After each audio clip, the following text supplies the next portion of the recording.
Turkmenistan நாட்டில் அமைந்துள்ள இந்த நிலக்குழி 1970களில் சோவியத் யூனியன் அரசாங்கத்தால் எரிவாயு எடுப்பதற்காக தோண்டப்பட்டது. கட்டுமான வேலை ஆரம்பித்து ஒரு சில நாட்களிலேயே அங்கிருந்த கட்டிடம் இடிந்து விழவும் செய்தது. அதன் பிறகு அந்த குழியிலிருந்து அபாயகரமான வாயுக்கள் வெளியேறத் தொடங்கிய பின் ஆபத்தை உணர்ந்த அதிகாரிகள் அதில் நெருப்பை ஏற்றினர். ஒரு சில வாரங்கள் கழிந்த பின்னரே அவர்கள் கணக்கிட்டதை விட அதிகமான இயற்கை எரிவாயு அதில் உள்ளது தெரிய வந்தது.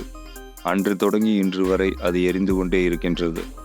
எனவேதான் மக்கள் அதை நரகவாசல் என அழைக்கின்றனர். சோவியத் யூனியன் அரசாங்கம் கவிழ்ந்த பின் தனி நாடாகிவிட்ட டர்க்மெனிஸ்தான் அந்த தீயை அணைக்க 2010ஆம் ஆண்டில் ஒரு குழுவை அமைத்தது. ஒரு சில ஆண்டுகளுக்கு பின் பார்வையாளர்கள் அதிகமானோர் அதை காண வந்ததும் அதை சுற்றுலா தலமாக மாற்றிவிட்டனர். அதற்கு பிறகு தீயை அணைக்கும் முயற்சியை அந்த அரசாங்கம் கைவிட்டு விட்டது.